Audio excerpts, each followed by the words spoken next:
शरीर जो बता रहा हूँ उसमें दुष्टि के लक्षण बता रहा हूँ, दुष्टि के कारण बता रहा हूँ, लक्षण बता रहा हूँ और चिकित्सा बता रहा हूँ। तो अभी जो स्त्रोतस बाकी हैं, कल कुछ स्त्रोतस मैं बता रहा था तो भी ना लाइट का कुछ प्रॉब्लम हो गया और नेटवर्क चला गया। तो आज मैं फिर से शुक्रवार स्त्रोतस के बारे में बताऊंगा, जो हमारी चिकित्सा में बहुत ज़्यादा उपयोगी पड़ता है। और यह जानना बहुत जरूरी है क्योंकि ऐसे ही पेशेंट हमारे पास प्रैक्टिस में आते हैं। तो शुक्रव स्त्रोतस के बारे में चरक विमान स्थान पांचवा में 27 नंबर का जो श्लोक है उसमें क्या बताया वो मैं पहले बताऊंगा, फिर आगे हम लोग इस पर डिस्कशन करेंगे।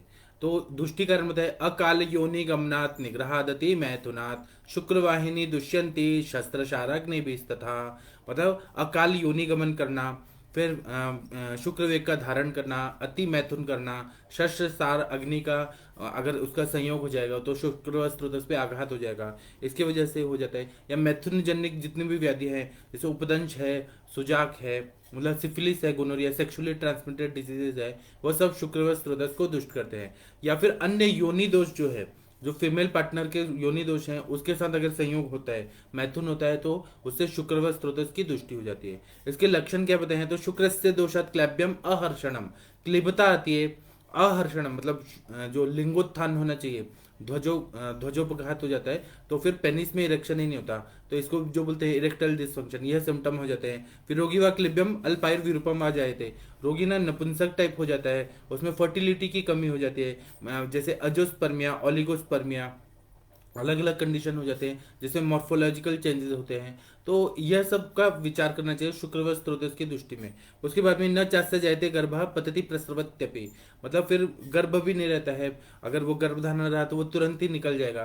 स्त्रियों का भी शुक्रवार स्त्रोत की दृष्टि हो जाती है, पुरुषों का भी हो जाता है। स्त्रियों में आर्तव स्त्रोत अलग होता है, वह ठीक है, लेकिन स्त्रियों में भी शुक्रवार स्त्रोत रहता है। अगर शुक्रवार स्त्रोत स्त्रियों का, अगर शुक्र का काम क्या है, रीजनरेशन का, नए नए सेल बनाना, स्त्रियों में भी रहता है, लेकिन हम लोग ज्यादातर पुरुषों को ही कंसिडर करके देखते हैं कि पुरुषों में शुक्र स्त्रोत रहता है। तो यहाँ पर न गर्भ धारणा ही नहीं रहती है, गर्भस्राव, गर्भपात ये सब होने लगता है। इसलिए शुक्रम सदुष्टम सापत्यम सदारम बाधित नरम, इसके वजह से जो आगे आने वाली संतान होगी वो भी नपुंसक होगी, या उसमें भी शुक्र का दोष होगा कुछ ना कुछ। और इसके साथ में शुक्र स्त्रोत की दृष्टि की वजह से शुक्र में हो जाता है, फिर शुक्राश्मरी हो जाती है, ये लक्षण हो जाते हैं। तो चिकित्सा में क्या करते हैं कि जो लोग एकदम पूरी तरह से असाध्य हैं उनकी चिकित्सा नहीं करते हैं, जो साध्य हैं, जो मेडिसिन से ठीक हो सकते हैं उनको मेडिसिन से करते हैं। और दूसरा क्या करते हैं कि वृक्ष दवाएं देते हैं, शुक्र शोधन कषाय देते हैं, शुक्र जनन दवाएं देते हैं, तो इससे, और ब्रह्मचर्य का पालन कराते हैं, तो शुक्र स्त्रोत से अच्छा हो जाता है। और ऐसे बहुत सारी दवाइयां हैं, जैसे वानरी गुटिका है, उसके बाद में मनमत रस है, कामिनी विद्रावण रस है, शुक्र मातृका वट्टी है, शुक्र वल्लभ रस है। फिर वृक्ष दवाई में अश्वगंधा, बला, फिर गोक्षुर है, शुंठी है, फिर शतावरी है, मुसली है, कपी कच्चू का बीज है, ये सब शुक्र को बढ़ाते हैं। खाने में उड़ीद का दाल है, वह शुक्र बढ़ाता है, शुक्र को उत्पन्न करता है और शुक्र को निकलने में भी बहुत ज्यादा सहयोग करता है। और वंग भस्म है, वो बहुत अच्छा काम करता है। तो इस तरह से हमें विचार करना चाहिए, तो 100% फायदा हो जाता है। इसके बाद यही कल वाला ही है, ये रिपीट हो रहा है। इसके बाद में आ रहे पुरुष वस्त्रोतस, यह भी रिपीट होगा, लेकिन एक बार रिवीजन होना जरूरी है, बार बार सुनने से इसको हम लोग और समझ सकते हैं। तो ऐसे बताते हैं पुरुष वस्त्रोतस की दृष्टि के कारण क्या बताएं, तो विधारणात्, अत्याशनात्, अजीर्णाध्यासनात् तथा वर्चुवाहिनी दुष्यंते, दुर्बलाग्नि है कृषस्य च, मतलब वे मल वेग का धारण करना, अति प्रमाण में भोजन करना, अजीर्णाशन, खाना पहले पचा नहीं है और तब भी खाना खा लेना, मल वेग आया है बहुत देर से और उसको रोक के रख रहे हैं और यह कंटिन्यू हो रहा है, बहुत ज्यादा प्रमाण में खाना खा रहे हैं, इसके वजह से भी शुक्र पुरुष स्त्रोत दुष्ट हो जाता है। फिर अग्नि बाध्यता होना, अग्नि अच्छी नहीं है तो उष्ण अल्प बलन धातु मदम पाचितम, आम की उत्पत्ति हो जाती है, और सार कट विभजन अच्छे नहीं होता है तो साम मल की उत्पत्ति होने लगती है। उसी तरह से अतिकृष्यता, यह भी, अगर कोई बहुत ज्यादा वीक है, जैसे राजयक्ष्मण जैसे व्याधि है, या फिर कोई पहले से ही बहुत ज्यादा कमजोर है, कृष है बहुत ज्यादा, तो मल से ही, क्योंकि ऐसे बोलते हैं कि यह अस्थि धरा कला सह पुरुष धरा कला, और जो मल है वही बल है। अगर दोष उतने बलवान नहीं है और धातु बलवान नहीं है तो मल पे ही शरीर आश्रित रहता है। तो इसलिए अतिकृष्ण में भी उनको कॉन्स्टिपेशन रहता है बहुत ज्यादा, क्योंकि शरीर न उसी के आधार पर रहता है। अतिकृष्टता की वजह से भी पुरुष व स्त्रोत की दुष्टि हो जाती है। अतिकृष्ट क्यों हुआ, क्योंकि स्नेहन नहीं हो रहा है, धातुओं का नरिशमेंट नहीं हो रहा है। धातु परिपोषण क्रम जो होता है तीन न्याय से होता है कि केदार कुल्य न्याय, खले कपोत न्याय और शीर्दधिने वह नहीं हो पा रहा है, इसलिए पुरीश्वर स्त्रोतस की दृष्टि 100% उसमें दिखती है। उसी तरह से लक्षण बता रहे हैं, कृष्ण अल्पाल्पम सशब्द शूलम अति द्रवम अति घृतम अति बहु चुपविश्वम दृष्टवा पुरुष वाहन्य दुष्टानि पुरुष वाहन्य से दुष्टानि स्त्रोतांसी प्रदुष्टा नीति विद्यार्थ। तो इसका मतलब है कि कष्ट पूर्वक मल प्रवृत्ति होती है। आजकल आशीर्वाद आटा का भी बहुत प्रचार है। एक छोटा बच्चा आता है, वो वॉशरूम से आता है, तो उसकी माँ पूछती है कि हुआ पेट साफ, तो बोलता है नहीं, तो बोलते हैं कि आशीर्वाद आटा खाओ, इसमें फाइबर है, तो इससे पेट साफ होगा। ऐसा टीवी में ऐड आ रहा है। तो मतलब कष्ट युक्त होता है, शूल युक्त अगर मल प्रवृत्ति होती है तो हमें समझना चाहिए कि पुरुषव स्त्रोत की दृष्टि है। फिर अल्प मात्रा में आता है या बहु मात्रा में बहुत ज्यादा मल प्रवृत्ति आती है।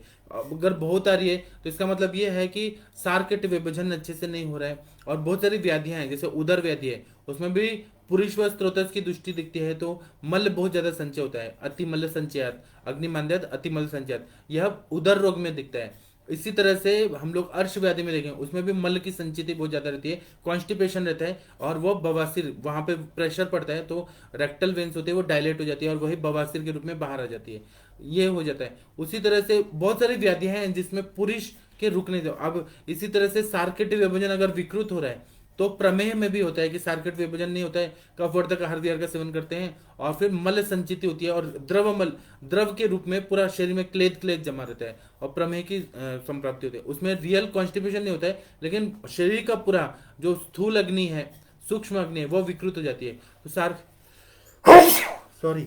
तो सार्किट विभाजन न होने से द्रव रूप में मल रहता है और वह अच्छे से फिल्टर नहीं हो पाता, किडनीज उसको फिल्टर नहीं कर पाती। तो इसमें भी पुरुषव स्त्रोतस का उसमें इन्वॉल्वमेंट रहता है, क्योंकि पक्वाशय में ही सार्किट विभाजन होता है, मूत्र की उत्पत्ति होती है। अगर पुरुषव स्त्रोतस की दृष्टि है तो जरूर मूत्रव स्त्रोतस की दृष्टि हो ही जाएगी, एक दूसरे से इंटर रिलेटेड रहते हैं और उसके वजह से प्रमेह व्याधियां भी हो जाती है। ऐसा बताया जाता है कि जो गर्भाशय है, बच्चा जब गर्भाशय में रहता है तो फिर उसको एक हीट चाहिए, कि बच्चों को मतलब माँ के गर्भाशय में एक हीट चाहिए जिससे उसका नरिशमेंट हो, एक प्रॉपर हीट चाहिए। तो पुरुषाशय और मूत्राशय, इससे ही हीट मिलता है। अगर यह व्याधियां रहती हैं, उदर व्याधि हो गया माता को हो गया, या फिर मूत्र स्त्रोतस की व्याधि हो गया, तो उसका इफेक्ट बच्चे पे जरूर पड़ता है। तो इसलिए गर्भिणी को हमें ध्यान से रखना चाहिए कि उसमें बस्ती नहीं देना है। बस्ती हो गया तो वो पूरा पुरुष निकल जाएगा, तो एक तो व्यापक होने का डर रहता है, और पुरुष का जो हीट है वो बच्चे को नहीं मिल पाएगा, वह उस तरह से भी कंसिडर करना चाहिए। दूसरा बताते हैं कि वो मल प्रवृत्ति करके आते हैं तब भी उनको सेटिस्फेक्शन नहीं फील होता है, बार बार जाने के बाद भी अटका है कुछ, तो ऐसा चिपका है कुछ, तो अटका है, और उसमें साममल जो रहता है वो पानी में डूब जाता है, उसमें दुर्गंधी आती है और बहुत चिपचिपा रहता है, धोने के बाद भी वो धुलता नहीं है, तो ऐसा साममल होता है। और पेट में हर समय आधमान रहता है, आटोप रहता है, और बहुत ज्यादा खाना पचता नहीं है, भूख नहीं लगता है, फ्रेशनेस नहीं लगता है खाने के बाद। उसी तरह से मल प्रवृत्ति बहुत ज्यादा टाइम लगा के, और कुछ लोग आदत भी रहते हैं कि मतलब ये वॉशरूम में जाते हैं कोमोड पे बैठ के और एक घंटा मोबाइल में टिकटॉक देख रहे होते हैं, तो उसके वजह से भी पुरुषव स्त्रोतस की दृष्टि हो जाती है, मल नहीं निकलता। कुछ लोगों को ऐसी आदत होती है कि चाय पीने के बाद ही वो किक मिलता है, ऐसे बोलते हैं चाय पीने के बाद किक मिलता है और मल प्रवृत्ति होती है। कुछ लोगों को तंबाकू गुटखा खा के मिलती है, कुछ लोगों को सुबह उठने के बाद पानी पीने की आदत होती है। मेरे पास एक पेशेंट है, उनको 1000 स्नीजिंग आ रहा था, मेरे पास बैठे बैठे स्नीजिंग हो रहा था, मैंने उनका मास्क पहने तब भी स्नीजिंग हो रहा था। उनका हेतु निकाला तो अति जलपान, अत्यंबुपान जो है वो सुबह पीते हैं और उसकी वजह से मल जो है उनका साम मल है, अग्निमांद्य है, और उनको बार बार स्नीजिंग हो रहा है। प्रतिशय का जो एक हेतु है उसमें मल वेगावरोध जन्य संप्राप्ति ऐसा बताया। मतलब पुरुषव स्त्रोतस जो है वह दुष्ट हुआ तो जरूर ही सर्दी का प्रॉब्लम जरूर रहता है। पुरुषव स्त्रोतस की दृष्टि का यह भी है कि अति मात्रा में भोजन खाना, अजीर्णासन, अध्यशन, अग्निमंदता, यह जो हेतु है वह पुरुषव स्त्रोतस को दुष्ट करता है, और उसी की वजह से दूसरी प्रतिशय जैसी बीमारी होती है, श्वास व्याधि होती है, कास व्याधि होती है, क्योंकि रिफ्लेक्स आता है। अपान वायु अगर नहीं निकलेगा तो अर्श के वजह से श्वास होना, वो सब न पुरुषव स्त्रोतस की दृष्टि की वजह से ही होता है। अब चिकित्सा बता रहे हैं, इसमें बताया नहीं कि अर्श व्याधि किस लिए होती है, पुरुषव स्त्रोतस की दृष्टि से ही होती है। और भी उन्होंने आगे डिजीज जब बताएंगे तब वो और बताएंगे कि इसमें पुरुषव स्त्रोतस का इन्वॉल्वमेंट है। यहाँ पर सिम्टम कुछ बता दिया कि पुरुषव स्त्रोतस दुष्ट होता है तो अल्प मात्रा में मल प्रवृत्ति होगा, अति द्रव होगा, या तो अतिसार होगा, लूज मोशन होगा, ऐसे इन्होंने शॉर्ट में बताया। बाकी जो व्याधि बताते हैं तब उन्होंने इसको और इलाबोरेट करके बताया है। यही आचार्य लोग का टेक्निक है कि पहले वो इंटरेस्ट पैदा करते हैं, जब इंटरेस्ट पैदा हो जाता है लोग को समझने लगता है, बाद में वो व्याधि में जाते हैं तो और उसको सूक्ष्माति सूक्ष्म रूप से और बताते हैं। इसके बाद में चिकित्सा बता रहे हैं कि स्वेदाभ्यंग अवगाहश्च वर्त्यो बस्ति कर्म च हितम प्रति हिते वर्चस्य अन्नपानम प्रमाति च न वेगान धारणे देह चिकित्सा संग्रह कृतः मलजन विकारणम। इसका मतलब यह है कि जो मल वेग की चिकित्सा है, मल वेग अवरोध करने की चिकित्सा है, वही यहाँ पर प्रयोग करना है। अगर संग ये लक्षण है कि कॉन्स्टिपेशन है, पेट साफ ही नहीं हो रहा और ऑब्स्ट्रक्शन हो गया है, तब अनुलोमन और स्त्रंसन का प्रयोग करना है। अनुलोमन मतलब जैसे हरितकी जैसे द्रव्य हैं जो ये करते हैं, मतलब पेट को साफ करते हैं, वायु का अनुलोमन करते हैं। स्तंसन द्रव्य खाने और मल को बिना पचाए वचाए कैसे भी आधा पकवा जैसा भी रहेगा उसको निकाल देते हैं। उसी तरह से अगर पुरुष वेग धारण करने से अगर ये हो रहा है, पुरुष वेग स्त्रोत की दृष्टि हो रही है, तो उदावर्त जन्य लक्षण में उदर भाग में स्वेदन देना है, बस्ती देना है, गुदवर्ती देना है, प्रमाति ऐसे अन्नपान का सेवन कराना है। प्रमाति द्रव्य मतलब जैसे कि मद्य हो गया या फिर ये हो गया, प्रमाति द्रव्य में काली मिर्च हो गया, ये प्रमाति द्रव्य है। ये क्या करते हैं कि यह अंदर जाके पूरा मल का पाचन करते हैं। शाक वर्ग के द्रव्यों का प्रयोग करना है जो एलोपैथी में मानते हैं कि रफेज खाना चाहिए, फाइबर युक्त चीजें खानी चाहिए जो पेट अच्छे से साफ करे, पुरुष व स्त्रोतस को शुद्ध करे, इस तरह का चिकित्सा करना चाहिए। उसके बाद में अब आ रहे हैं मूत्र व स्त्रोतस। मूत्र व स्त्रोतस और स्वेद व स्त्रोतस करेंगे तो आज स्त्रोतस का जो हमारा टॉपिक है वह समाप्त हो जाएगा। उसके बाद में हम कल से ज्वर व्याधि लेंगे और उसको डीप में पढ़ेंगे और समझेंगे। मूत्र व स्त्रोतस देखेंगे तो दुष्टि का कारण क्या है, तो मूत्रिदोदक अभक्ष्य स्त्री सेवनात् मूत्र निग्रहात् मूत्रवाहिनी दुष्यंती क्षणस्याभिशतस्य च। मूत्र वेग का धारण करने का मेन हेतु बताया है कि मूत्र वेग का धारण करना। बहुत सारे लोग रहते हैं जो 4-4, 5-5 घंटे मूत्र वेग को धारण करते हैं, तो इससे मूत्र व स्त्रोतस की दुष्टि हो जाती है।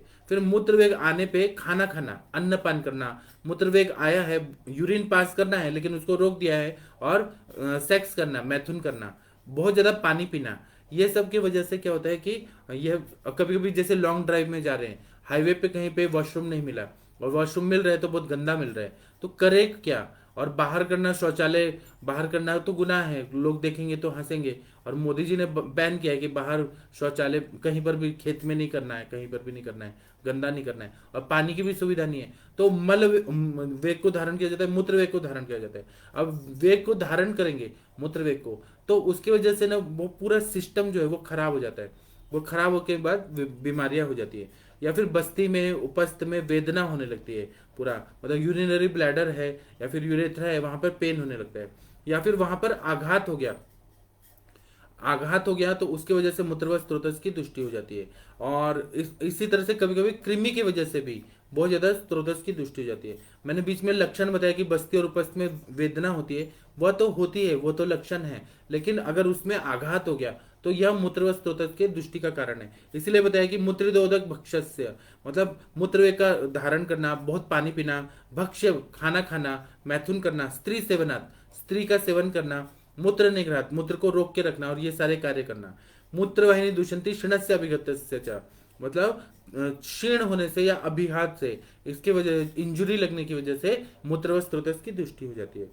मैं जब भी अपने सरलों के पास जाता था ना, किडनी फेलियर के पेशेंट आते थे, मतलब acute renal failure, chronic renal failure, nephrotic syndrome, जितने भी किडनी के पेशेंट आते थे, ज्यादातर में मूत्रवेग का धारण करना ही हेतु मिलता था। तो इसको हमें कंसिडर करना चाहिए। और संक्षिप्त क्रिया को निदान परिवर्जनम, सबसे संक्षेप में क्रिया योग है, मतलब चिकित्सा है कि निदान परिवर्जन करना। 100 बीमारी को ठीक कर सकता है अगर हमने निदान को परिवर्जन कर दिया। तो जैसे अत्यंबु पान का मैंने बताया कि बहुत ज्यादा पानी पीने से सर्दी जुकाम ये सब हो रहा है, तो पानी पीना ही बंद कर देंगे सुबह के टाइम पे, दिन में बाद में सिप बाय सिप थोड़ा थोड़ा पिए, तो फिर अपने आप ये प्रतिशय ठीक हो जाता है। इसी तरह से मूत्रवेग का धारण न करेंगे तो अपने आप मूत्र स्त्रोतस ठीक रहेगा, फिर कोई बीमारी ही नहीं होगा। चिकित्सा और फिर लक्षण क्या बता रहे मूत्र स्त्रोतस की दृष्टि का कि अति श्रेष्ठम अति बद्धम प्रकुपिता अल्पाल्पम भीषणम व बहलम सशूलम मूत्रयंतम दृष्टि मूत्र स्त्रोतांसी प्रदुष्टा नीति विद्यात, मतलब बहुमूत्रता होना, बहुत ज्यादा यूरिन होना जिसको पॉलीयूरिया बोलते हैं, या फिर अल्प मूत्रता होना, मूत्र कृच्छता होना, रिटेंशन ऑफ यूरिन होना, बहुत कम मात्रा में होना। आप लोगों ने देखा होगा कि अगर सुबह कभी आप लोग ट्रैवल कर रहे हैं या कुछ काम में बिजी हैं और आपने पानी कम पिया तो क्या होगा कि यूरिन आएगा लेकिन बहुत ज्यादा पेनफुल रहेगा, बर्निंग होगा और बहुत ज्यादा टिप टिप आएगा, येलो करके हो जाएगा, येलो रंग का हो जाएगा, पित्त आने लगेगा, उसमें पीलापन आने लगेगा और उससे बहुत ज़्यादा हीट निकलता है, फिर बहुत ज़्यादा बर्निंग होता है। ये मूत्र कृच्छता, कठिनाई से निकलने वाला जो मूत्र होता है उसको मूत्र कृच्छता बोलते हैं। पानी का एक लेवल मेंटेन रखना चाहिए और कंटिन्यू हम लोग को पसीना आता ही आता है। तो जो शरीर में उदक है, क्लेद है, पानी है, वह ना क्लेद अलग शब्द है, अम्बु अलग है, तो इसको समझना बहुत जरूरी। उदक अलग है, मतलब एक ही चीज है लेकिन अलग अलग फॉर्म में रहता है। अगर हम क्लेद देखते हैं तो वो शरीर में सर्कुलेट होने वाला क्लेद हो रहता है, और जो एक्स्ट्रा रहता है क्लेदस से मूत्र वाहनम, क्लेद जो रहता है वो मूत्र की तरह से बाहर निकलना चाहिए। क्लेद जो शब्द आया है, जैसे प्रमेह व्याधि में प्रमेह पीड़िका वगैरह हो जाती है, तो क्लेद की संचिति होती है, वह शुद्ध रूप में नहीं रहता है, वो मतलब विकृत रहता है। और क्लेद अगर ज्यादा रहेगा कुष्ठ में, जैसे वो डॉक्टर श्वेता जी ने दिखाया था गैंग्रीन का केस, उसमें जो पानी पानी आ रहा था वह सब क्लेद था। उसको हम नॉर्मल नहीं बोलेंगे कि उदक व स्त्रोतस का वो पानी है, उदक है, ऐसा नहीं है। तो मतलब जो प्राकृतिक शरीर में पानी रहता है वह प्राकृत ही रहना चाहिए। कम इम्बैलेंस हो गया तो मूत्र व स्त्रोतस पे उसका इफेक्ट जरूर आता है। तो ये बता रहे हैं अति श्रेष्ठम अति बद्धम, मतलब बहुत ज्यादा मूत्रता आना, जैसे हमारे इसमें बताया हस्ती में होना, हस्ती में मतलब हाथी की तरह यूरिन करना, बहुत ज्यादा ज्यादा करना। और कुछ लोग बोलते हैं ना कि डॉक्टर साहब हम दिन में तो बार बार यूरिन नहीं जाते, रात को 20 बार जाना पड़ता है। तो उसका कारण मैंने देखा तो वो ना पानी बहुत ज्यादा पीते हैं रात को, और दिन भर भी पी ले तो आम संचित है, तो आम रहेगा तो वो बहुत ज्यादा क्लेद को पानी को सुखा के रखता है। और फिर रात को जब सो जाते हैं अनकॉन्शियस में तो बार बार आधे आधे घंटे पे यूरिन आने लगता है। एक ऐसे ही मेरे पेशेंट आए थे जिनको हर सेकंड में यूरिन का ही रिफ्लेक्स आता था। तो मैंने उनका पता लगाया तो वो शॉपकीपर थे किराना दुकान में और मूत्रवेग का धारण करते थे। मतलब ग्राहक आ गए, इतने सारे लंबी लाइन लगती, और उस टाइम पे एयरफोर्स की जगह पे वो करते थे, दुकान था। तो पूरा एयरफोर्स का जितना भी यूनिट है, उसके जितने लोग हैं, कम से कम 10,000 लोग हैं ना, तो सारे उनके पास ही किराने का माल भरते थे।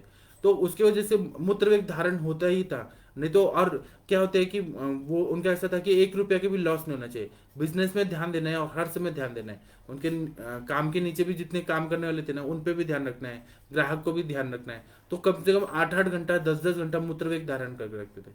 तो फिर बाद में जब वो बूढ़े हो गए तो वो मेरे पास आए, तब तक मैं डॉक्टर बन चुका था, मैं उनको बचपन से देख रहा था।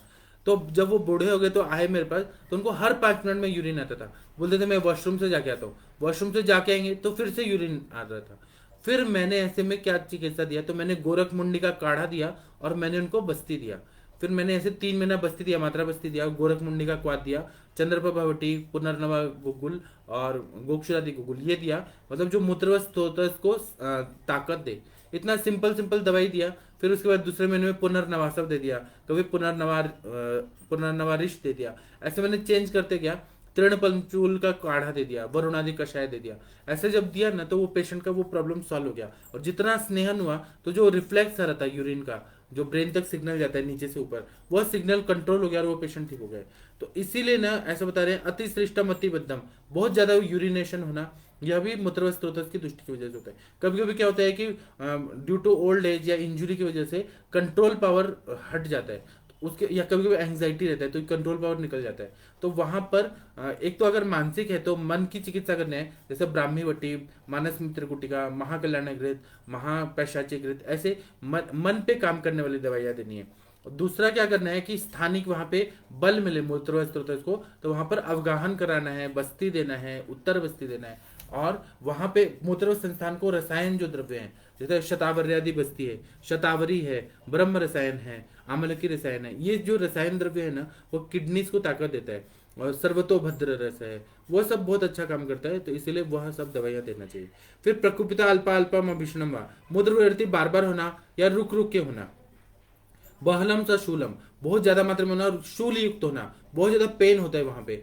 कभी कभी किडनी स्टोन का आपने पेन देखा होगा, तो वह भी स्त्रोतस की दृष्टि की वजह से ही कैल्शियम फॉस्फेट, कैल्शियम ऑक्जेलेट यह डिपॉजिट हो जाता है मूत्रवेग के धारण करने की वजह से, या फिर खाने में वैसा चीज खाया जा रहा है उसकी वजह से हो जाता है। तो वहां पे दर्द बहुत ज्यादा होता है, पेन होता है, पेनफुल मिक्चुरेशन जो बोलते हैं। कभी कभी ब्लड आने लगता है क्योंकि वो छिल जाता है, कट जाता है, कभी कभी पस फॉर्मेशन होता है, कभी कृमि होते हैं, ये अलग अलग चीजें रहती है। तो यूरिन करने के बाद जो एल्बुमिन टाइप कुछ सफेद आता है तो उसको एल्बुमिनेरिया बोलते हैं, वह भी मूत्र स्त्रोत की दृष्टि की वजह से। कभी कभी हाई प्रोटीन जाता है, कभी कभी जो किडनी फेल के पेशेंट होते हैं यूरिया जाता है, फिर उसके बाद में क्रिएटिनिन जाता है। जो पूरा आपने यूरिनरी सिस्टम पढ़ा होगा, उसमें बाउमेन कैप्सूल रहता है, जो भी है किडनीज का पूरा वो स्ट्रक्चर नेफ्रॉन्स का पढ़ लीजिए, तो वो आपको समझ तो ये फंक्शनिंग जो गड़बड़ हो जाता है उसकी वजह से सशब्दम सशूलम मूत्रयंतम दृश्यमूत्र वहने से दुष्टानी दुष्प्रोता से प्रदुष्टानी विद्यात। तो मूत्र का वर्ण भी कभी कभी कलर चेंज होता है, कभी काला आने लगता है, कभी सफेद होने लगता है, कभी ग्रीन होने लगता है। जब पीला पर आता है तो कामला व्याधि होती है, या कुछ मेडिसिन का साइड इफेक्ट होकर यूरिन बहुत ज्यादा पीला आता है। ये आप लोगों ने डायग्नोसिस किया होगा कि, और ज़्यादातर जो बड़े बड़े हॉस्पिटल्स रहते हैं वो लोग यूरिन एनालिसिस जरूर करते हैं, उसका स्पेसिफिक ग्रेविटी कितना है, पीएच वैल्यू कितना है, उसमें पस सेल कितना आ रहा है, आरबीसी कितना आ रहा है, ये जरूर चेक करते हैं। तो उससे हमें बहुत सारा व्याधि डायग्नोज करने में इजी जाता है। एलोपैथी का डायग्नोस्टिक टूल यूज करना गलत बात नहीं है। मतलब आपके पास एमआरआई लेके पेशेंट आ रहे हैं तो आप उसका यूज जरूर करिए, एक्सरे लेके आ रहे हैं, सीटी स्कैन लेके आ रहे हैं, और यूरिन एनालिसिस करके आते हैं, स्टूल का एनालिसिस करके आते हैं, फिर ये जो बलगम का कल्चर करते हैं, स्पुटम का कल्चर करते हैं, वो रिपोर्ट लेके आ रहे हैं, एक्सरे लेके आ रहे हैं। आप सारा चीज जो है ना वो करिए यूज, क्योंकि आप ऋषि मुनि नहीं है, कोई ऋषि मुनि नहीं है जिनको दिव्य दृष्टि से सब शरीर का अंदर सब कुछ दिख रहा है। तो इसीलिए हमें मॉडर्न टेक्नोलॉजी का आज तो यूज करना है, नहीं तो एक दूसरा ऑप्शन है कि आप हिमालय पे जाइए और 10 साल तक तपस्या करिए, और तपस्या करने में धन्वंतरी भगवान प्रकट होंगे और आपको आशीर्वाद देंगे कि आपको दिव्य दृष्टि प्राप्त हो गई, ऋषि मुनि जैसे ही दिव्य दृष्टि प्राप्त हो गई। तो आपको मॉडर्न टूल्स यूज करने की जरूरत नहीं, पेशेंट को देखते ही पता चल जाएगा कि हाँ इसको ये बीमारी है, इसको किडनी फेल है, इसको बस फेस रीडिंग से ही पता चल जाएगा। तो फिर वो उसके लिए आपको धन्वंतरी भगवान का लिए तपस्या करने हिमालय पे जाना होगा। अगर नहीं जा सकते हैं तो आपको मॉडर्न टेक्नोलॉजी का यूज करना है। आयुर्वेद का ही बात कब देखिए, लेकिन एनाटोमिकली क्या डिफरेंस आ गया है, पैथोलॉजिकली क्या आ गया है, इसमें दोष दूष्य समूर्छना कैसे है, वो थोड़ा हमको हिंट देता है कि ये बीमारी है। डायग्नोसिस आपको आयुर्वेद वाला ही करना है। जरूरी नहीं है कि गाउट इज इक्वल टू वात रक्त, गाउट बढ़ा हुआ है तो वात रक्त है, ऐसा नहीं होता। कभी कभी अलग भी हो सकता है, हम लोग उसको आमबात जैसे भी हमें सिम्टम पेशेंट में जो दिखते हैं उस हिसाब से हमें डिसाइड करना चाहिए। अब चिकित्सा बता रहे हैं मूत्रवस्त्रोतस का, तो स्वेदावगाहनाभ्यंगान सर्पिश्चावपीडकम मूत्रे प्रत्यर्थे कुर्यात् त्रिविधम बस्ती कर्मचा। मतलब मूत्रवस्त्रोतस की अगर दृष्टि हो जाती है तो मूत्रकृच्छ की जो चिकित्सा बताइए आगे, अनागतावेक्षण, अतीतावेक्षण मतलब पहले वाले जो हो जाता है वो अतीतावेक्षण, जो आने वाला है अनागतावेक्षण, ये तंत्र युक्ति से बता रहे हैं कि बाद में जो आएगा उसमें मूत्रवस्त्रोत, ये क्योंकि चरक का है, ये रेफरेंस जो चरक सूत्र स्थान का है। आगे जो ये बता रहे हैं त्रिमर्म सिद्धि में जो बता रहे हैं या त्रिमर्म चिकित्सा में बता रहे हैं, तो वहां देखने के लिए बोला है। मूत्रकृच्छ की चिकित्सा यहाँ पे मूत्रवस्त्रोत की दृष्टि में करना है तो 100% फायदा हो जाता है।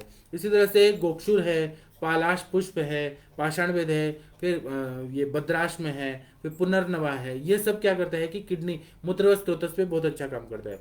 किसी विद्वान ने यहाँ पर कहा था, जो अपने आप को बहुत ज्यादा होशियार समझते थे, है नहीं होशियार, उन्हें कहा था कि मूत्र पुनर्नवा इज कॉन्ट्राइंडिकेटेड इन मूत्रवस्त्रोत किडनी डिजीजेस।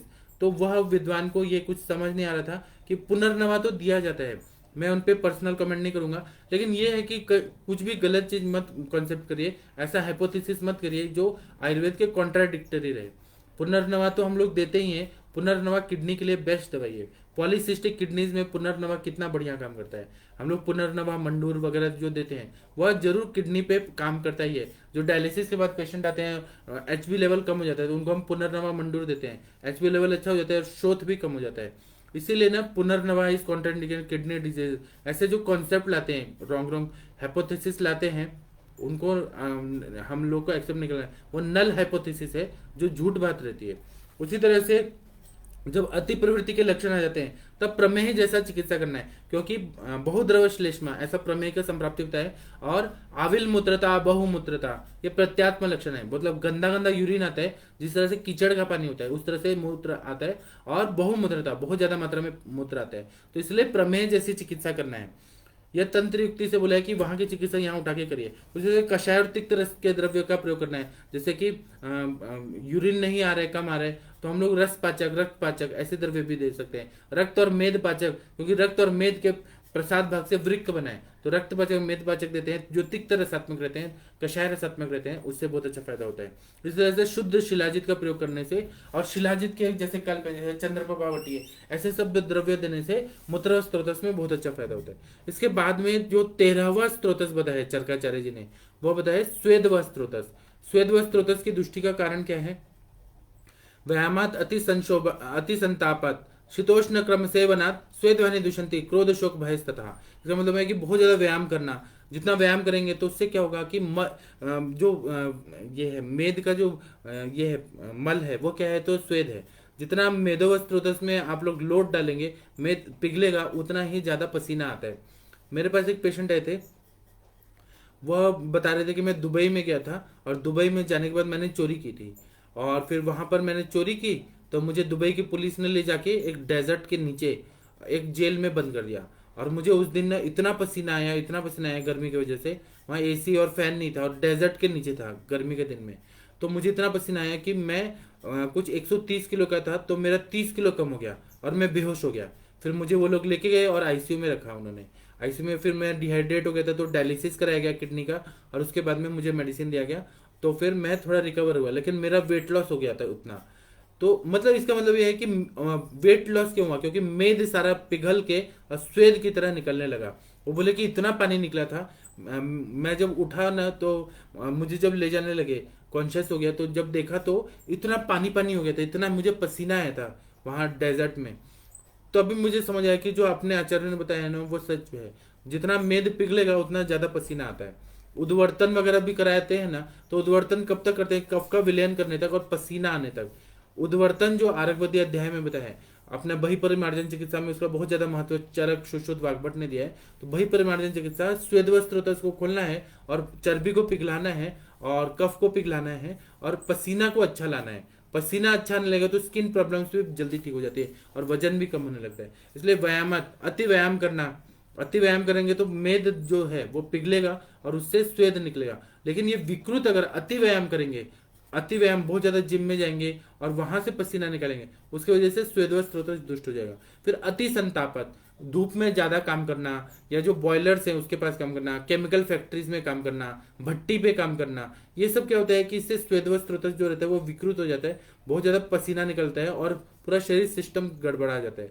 फिर शीतोष्ण क्रम सेवनात्, पहले क्या करना है कि अग्नि का सेवा करना है, अग्नि के पास बैठ के कुछ काम करना है। यहाँ जो है ना पुणे म्यूनसिपल जो पीएमटी जो है, पुणे म्यूनसिपल ट्रांसपोर्ट का जो बसेस है, पहले के जमाने में जब हम लोग कॉलेज जाते थे 11th-12th वगैरह, तो उस जमाने में जो ड्राइवर थे ना सभी को पाइल्स का प्रॉब्लम था और उनको पसीना भी दिन भर आते रहता था। तो मैंने ऐसे देखा, ऑब्जर्व किया कि ड्राइवर के पास की जो सीट थी वो गर्म रहती थी हमेशा। इतना ज्यादा गर्मी, अभी तो बसेज अच्छी हो गई है, इतना ज्यादा गर्म रहता था तो उनको बवासीर हो जाएगा, इनफर्टिलिटी होता था, पसीना जाने ज्यादा आने से स्किन का प्रॉब्लम होता था, बहुत सारी बीमारियां होती थी। तो वो इंजन के पास बैठते थे ना ड्राइवर लोग बस में, और वो भी गर्मी में, और इतना गर्म होता है कभी कभी सीजन में, तो वो गर्मी, और एक ही सीट पे बैठ के पूरा जिंदगी निकल जाता है। गाड़ी चला रहे हैं, बस चला रहे हैं, या ट्रक चलाने वाले लोग भी, जिनको ना पसीना ज्यादा आता है गर्मी की वजह से, जो लोग बहुत ज्यादा तो वह भी अग्नि के पास रहते हैं। अग्नि का मतलब डायरेक्ट अग्नि हो या फिर इंजन के पास बैठे हो जहां गर्मी कंटिन्यू आ रही है, ऐसे में स्वेदव स्रोत की दृष्टि हो जाती है।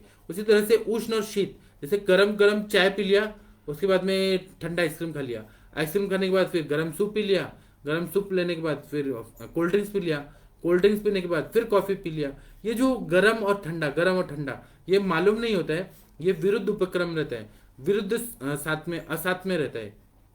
तो मतलब जो वीर्य के हिसाब से जो हम लोग बोलेंगे कि विरुद्ध है, वीर्य विरुद्ध, वह हो जाता है। तो वीर्य विरुद्ध के हिसाब से अगर अन्न पान का सेवन करें, उसे स्वेदव, क्योंकि स्वेदव स्त्रोतस जो है ना वो हमारा हीट को मेंटेन रखता है। जैसे कि बुखार आता है तो अगर स्वेदव स्त्रोतस बंद हो गया तो हीट बढ़ जाता है, और अगर ज्यादा पसीना आए तो हीट कम हो जाता है हमारे शरीर का। तो ये स्वेदव स्त्रोतस हमारा जो थर्मो रेगुलेटर रहता है।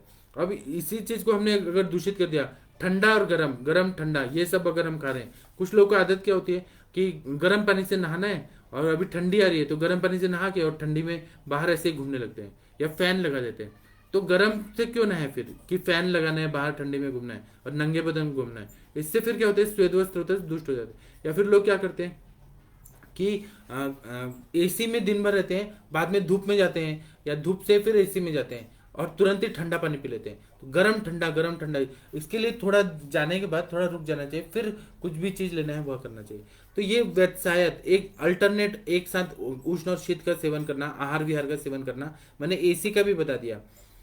तो इन सब से क्या होता है, स्वेद स्रोत दुष्ट होता है, शीत पित्त दर्द वगैरह का हेतु बताया है, पसीना जो रहता है वो विकृत हो जाता है और शीत पित्त जैसी बीमारियां हो जाती है। इस वजह से क्रोध बहुत ज्यादा करना, भय क्रोध काम, ये काम शोक भयाद वायु, तो वायु का प्रकोप हो जाता है, मानसिक क्षोभ होता है, इरिटेशन बहुत ज्यादा होता है, इससे स्वेद स्रोत की दृष्टि होती है। जो लोग बहुत ज्यादा गुस्से में रहते हैं उनको आपने देखा होगा बहुत ज्यादा पसीना आने लगता है। जो लोग बहुत ज्यादा डरते हैं किसी चीज से कि आके पुलिस मार देगा, आतंकवादी में, उनको बहुत पसीने पसीने हो जाते हैं। एक बार क्या हुआ कि मैं जब फर्स्ट ईयर बीएमएस में था तो मेरा एडमिशन विदर्भा में हुआ था, डीएमएम आयुर्वेद कॉलेज विदर्भा। तो उस जमाने में 97 में रैगिंग होती थी बहुत ज़्यादा, और रैगिंग बैन था लेकिन उस टाइम होती थी, और वो अलाउ भी करते थे टीचर की रैगिंग होनी चाहिए। तो एक बार क्या हुआ कि मुझे तो सीनियर ले गए और मेरे पापा एयरफोर्स में थे, और मैंने एनसीसी का भी कुछ साल कुछ टाइम किया था, काउंसलिंग के टाइम तक मैंने एनसीसी में एयर कमांड में मैंने थोड़े दिन वो ये सब किया था। तो मेरे में ब्रेवनेस बहुत थी उस टाइम।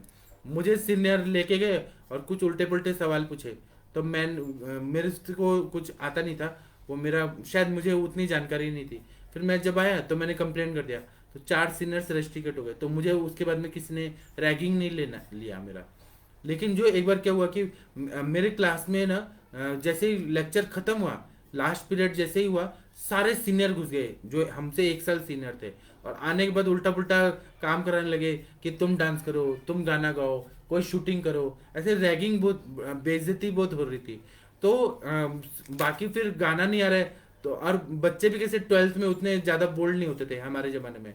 उस समय इंटरनेट और ये सब नहीं होता था, मोबाइल भी नहीं रहता था, घर पे फोन भी नहीं होता था, किसी किसी के घर में ही फोन होता था, बच्चे इतने होशियार नहीं होते थे। मेरे क्लास में तो कुछ बच्चे ऐसे थे जिन जो चिट्ठी भेजते थे ना, इनलैंड लेटर, उसको ऐसे ये भी नहीं मालूम था कि चिपका के और उसको अच्छे से करके फिर भेजना है। ऐसे बच्चे गांव से आए थे, मार्क्स बहुत अच्छे हैं, 12th में अच्छे मार्क्स हैं, मेरिट में है, इसलिए तो बीएमएस में एडमिशन हुआ। लेकिन प्रैक्टिकली वो थोड़ा भद्दी थे, मतलब थोड़ा ये थे कि प्रैक्टिकल नॉलेज नहीं था।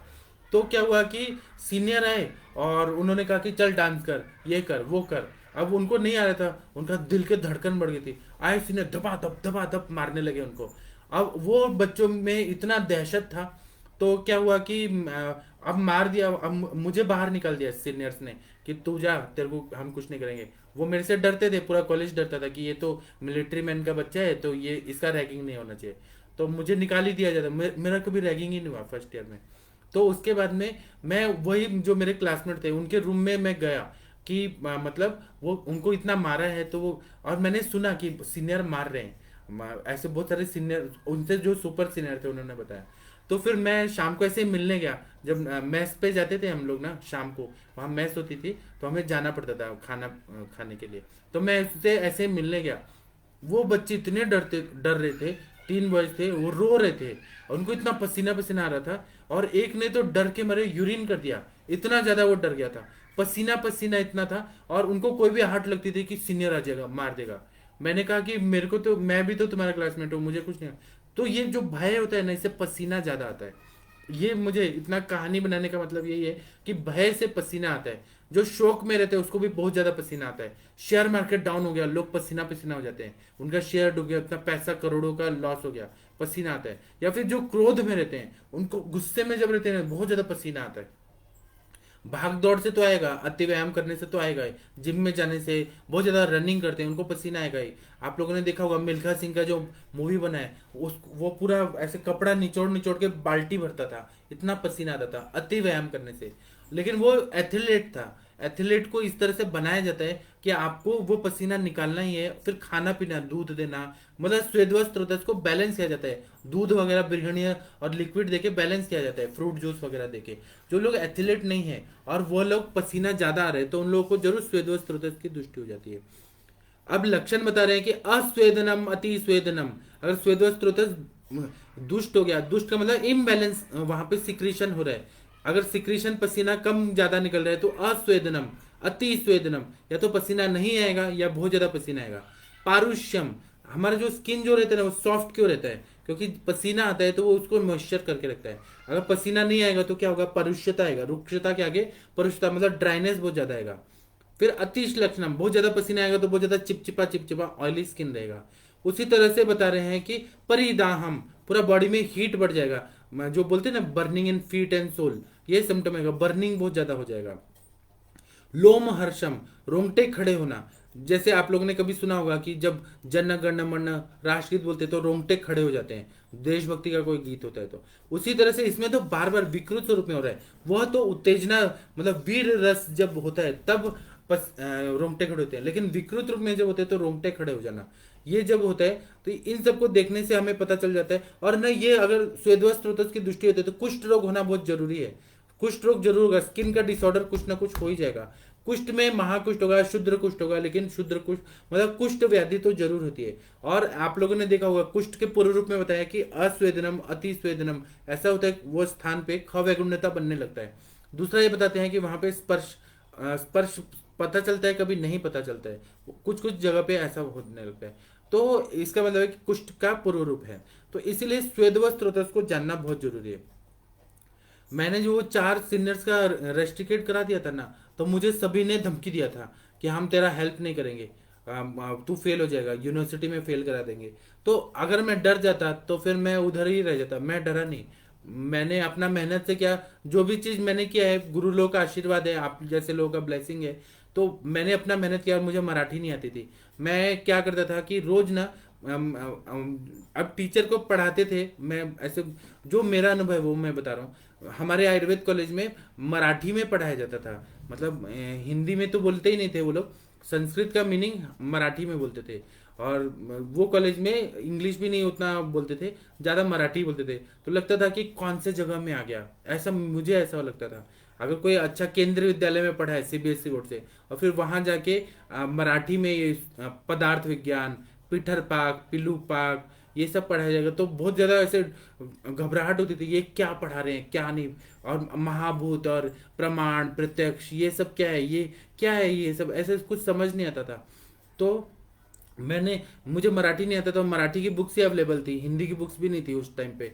तो मैं एक एक शब्द लेता था मराठी का और उसका मैं सीनियर लोगों से पूछता था कि निम्मा का मतलब क्या है, फिर उसके बाद में इसका मतलब क्या है, उसका मतलब क्या है, ऐसे पूछ पूछ के मैंने इतना मेहनत किया। और वहाँ अमरावती यूनिवर्सिटी है विदर्भा में, वहाँ पे मैं यूनिवर्सिटी टॉपर आया। फिर बाद में मैंने पुणे में ट्रांसफर लिया, फर्स्ट ईयर के बाद में यूनिवर्सिटी से एनओसी लेके। तो घबराना नहीं चाहिए, कोई भी परिस्थिति आए तो ये पॉजिटिव सोचना चाहिए कि ये हमारे लिए ये होना जरूरी है। और बाद में मैं पुणे में आया तो पुणे में यहाँ तो और शुद्ध मराठी हो गया। तो मैंने सोचा कि ये और अपॉर्चुनिटी है कि यहाँ मुझे और कुछ सीखने को मिलेगा। फिर यहाँ सर मिल गए जमदग्नि सर, उनसे मुझे और अच्छा सीखने को मिला। तो आज जो मैं हूँ ना, मेरे लाइफ में जो भी हुआ वो अच्छा ही हुआ, मैं ऐसा मानता हूँ। अगर मैं विदर्भा में जाता तो नहीं जाता तो मुझ में इतनी बोल्डनेस नहीं आता, जो लीडर क्वालिटी है, ये जो होता है हमारे लाइफ में ना, भगवान कुछ ना कुछ ऐसा निश्चित करके रखते हैं कि इसके लिए ये जरूरी है, इसके लिए ऐसा करना है। जो भी चीज हो रहा है ना वो सही हो रहा है, भगवान पे भरोसा रखना चाहिए। तो यहाँ पर ना चिकित्सा ऐसा बता रहे हैं कि स्वेदवा स्त्रोतस में अगर संग हुआ, ऑब्स्ट्रक्शन हुआ, तो कुष्ठ की जो चिकित्सा है वह सब करना है। उसमें अंतर परिमार्जन बहि परिमार्जन जो चिकित्सा बताया वो बताया है। तिक्त रस का प्रयोग करेंगे तो वह स्वेदवा स्त्रोतस को खोल देता है। स्वेद की अति प्रवृत्ति अगर हो रही है, बहुत ज्यादा पसीना आ रहा है, तो चंदन कर्पूर हो गया, वचा हो गया, इसका उद्वर्तन करना है। और हमारे सर बताते हैं कि सारिवा और अनंता का फांट पीना चाहिए, सॉरी सारिवा और उशीर का, सारिवा अनंता एक ही है, उशीर का और सारिवा का अगर फांट पिया मतलब गर्म पानी किया और उसमें उशीर 1 चम्मच डाल दिया और सारिवा डाल दिया और उसको मिक्स करके पी लिया सुबह शाम, तो अति स्वेद प्रवृत्ति है वह कंट्रोल हो जाता है। इसी तरह से वंग भस्म का प्रयोग करने से बहुत अच्छा फायदा होता है। बचा तेल, अगर किसी को अस्वेदन है और सेंसेशन लॉस हो रहा है तो संज्ञा स्थापन में बचा तेल आता है, उसका अगर हमने मालिश किया तो उससे बहुत अच्छा फायदा होता है। अवगाहन स्वेद दिया मतलब गर्म पानी में कुछ काढ़ा वाढ़ा बना के और उसमें बैठ गए, उससे जो पसीना आने लगता है वो स्वेद वह खोल देता है, कांटे से कांटा निकालना। इसलिए अवगाहन स्वेद जो रहता है गर्म कोष्ण जल का या तेल का, उससे ना खुल जाते हैं स्रोतस।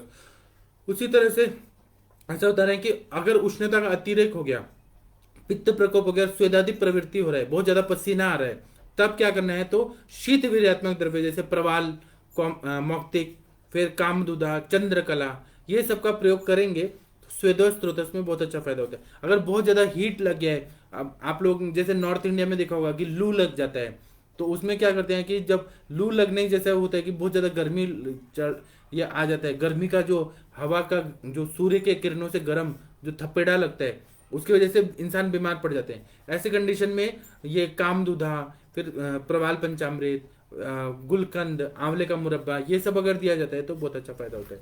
इस तरह से ये सारे स्त्रोतस जो है वह समाप्त हो गए, मैंने बता दिया।